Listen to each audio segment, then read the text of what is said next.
अंत भला तो सब भला। रोली की शादी उसके माँ बाप एक आलसी लड़के से करा देते हैं। चलो, रोली की शादी हुई और हमने गंगा नहाई। और क्या, बेटियां तो होती ही हैं बोझ। हाँ, पर अब क्या चिंता, उतार तो दिया बोझ तुमने, अब वो लोग समझे। ससुराल में रोली का पति कहता है, देखो, मैं कोई काम नहीं करता, ये बात तुम्हारे मम्मी पापा को बता दी थी मैंने। अब जो किराया आता है दुकान का, उसी से घर का गुजारा करना है। कभी भूल से भी कोशिश ना करना किसी चीज की डिमांड की। क्या मम्मी पापा को पता था कि आप कोई काम नहीं करते? और क्या, बड़ा अच्छे से पता था। उन लोगों को तो तुम बोझ लगती थी, बोल रहे थे कि बस शादी कर लो और कोई मतलब नहीं है। रोली को ये सुनकर बहुत गुस्सा आता है, लेकिन करती भी तो क्या, क्योंकि वो जानती थी कि उसके माता पिता ऐसे ही हैं। जैसे तैसे रोली दिन काट रही थी। रोली को एक प्यारी सी बेटी होती है। धीरे धीरे वो बड़ी होती है और उसके साथ उसकी जरूरतें भी बढ़ती जाती है। सुनिए जी, अब तो सिमी बड़ी हो रही है, उसका स्कूल में दाखिला कराना है। मैंने अब तक तो जैसे तैसे समय काट लिया, लेकिन मैं बच्ची की परवरिश में कोई कमी नहीं रखूंगी। अरे क्या है यार, अब तो लगता है कोई ना कोई काम ढूंढना ही पड़ेगा। अब पति रोज काम की तलाश में जाता और बिना किसी काम के वापस आ जाता। रोली समझ जाती है कि पति के अंदर अब काम करने की क्षमता नहीं है।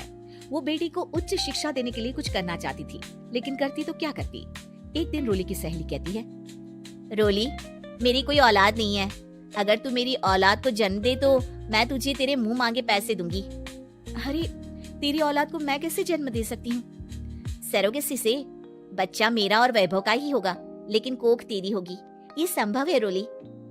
रोली कुछ सोचकर कहती है, मुझे मंजूर है, लेकिन मैं इसका 2 लाख रुपया लूंगी। अरे कोई बात नहीं, मुझे मंजूर है। रोली खुश हो जाती है कि एक बच्चा पैदा करने का उसे 2 लाख रुपया मिलेगा।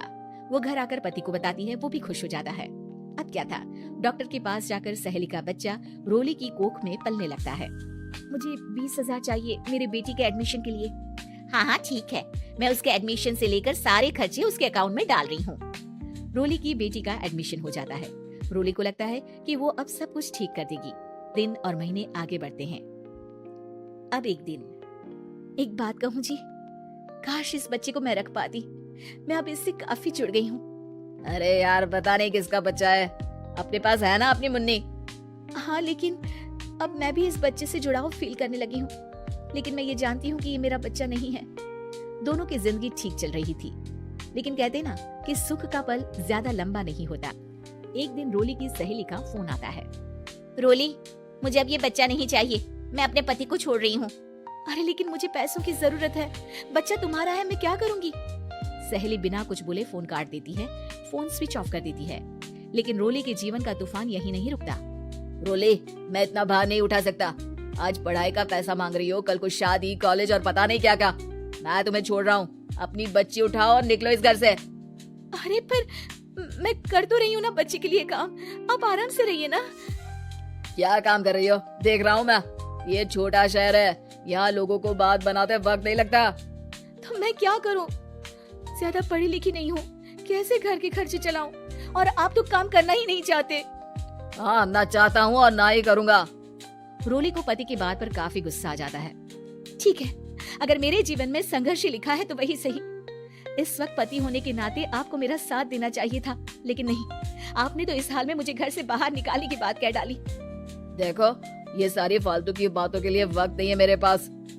रोली, जिसकी कोख में किसी और का बच्चा था और साथ छोटी सी बेटी, पति का घर छोड़कर रास्ते पर आ जाती है। रोली के पास मायके के सिवा दूसरा कोई रास्ता नहीं होता। अरे रोली, कैसी है? कितने दिनों के लिए आई है?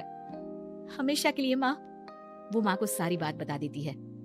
ओए लड़की, इतनी हिम्मत का काम कर लिया। अरे ना ना, यहाँ कोई जगह नहीं है। तुम तो अपना बोरिया बिस्तर उठाओ और निकलो यहाँ से। रोली के पास अब मायके का रास्ता भी नहीं बचता। वो चुपचाप बच्ची को लेकर जा रही थी कि उसे दर्द होता है और वो डॉक्टर के पास चली जाती है। और फिर वहाँ वो एक प्यारे से बेटे को जन्म देती है। कितना प्यारा है, कितने अभागे हैं इसके माँ बाप जो इसके पैदा होने पर भी नहीं है। तभी वहाँ डॉक्टर आ जाती है। रोली, बच्चे के पिता तुमसे मिलना चाहते हैं। आपका बहुत बहुत शुक्रिया। मैं इस बच्चे को पालूंगा, भले ही इसकी माँ ने इसे छोड़ दिया हो, पर मैं अपनी जिम्मेदारी निभाऊंगा। क्या आप मुझे इसके पैदा करने के लिए जिन पैसों की बात हुई थी वो भी देंगे? हाँ, और साथ ही आप चाहें तो मेरे घर में रहकर मेरे बच्चे की देखभाल भी कर सकती हैं। मैं उसके लिए आपको सैलरी दे दिया करूंगा। रोली को लगता है कि जैसे भगवान ने उसके लिए सुकून का रास्ता खोल दिया। वो अब मुकेश के साथ उसके घर चली जाती है, जहाँ रहकर वो उस बच्चे की देखरेख करती है। अब मुकेश के घर को रोली अच्छे से संभाल लेती है। उसके लिए खाना बनाने से लेकर बच्चों की देखभाल और घर की देखरेख।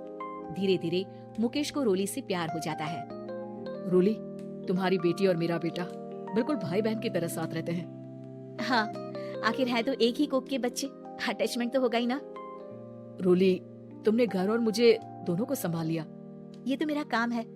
आपने भी तो मुझे छत दी जिससे मैं अपनी बेटी की पढ़ाई और भविष्य के लिए पैसे जोड़ सकूं। रोली, क्या तुम मुझसे शादी करोगी? अब मैं जानता हूँ तुम्हारी भी शादी कुछ खास अच्छी नहीं रही। रोली को मुकेश की बात ठीक लगती है। वो उसे हाँ बोलने की सोच ही रही होती है कि उसके पहले पति का फोन आ जाता है। रोली, मैं बहुत परेशान हूँ। मेरा एक्सीडेंट हो गया है। मैं चाहता हूँ तुम वापस आ जाओ। रोली को पुराने पति की चिंता होने लगती है। वो सोचती है कि वो क्या कर रही थी। हाँ ठीक है, मैं आ रही हूँ। हाँ रोली, आ जाओ, लेकिन बच्ची को कहीं हॉस्टल में छोड़कर आना, क्योंकि मैं नहीं चाहता कि हम लोगों के बीच फिर से वो सारी बातें हो। रोली को समझ आ जाता है कि पति आज भी सुधरा नहीं है। वो पति के पास जाने से इनकार कर मुकेश को हाँ कर देती है।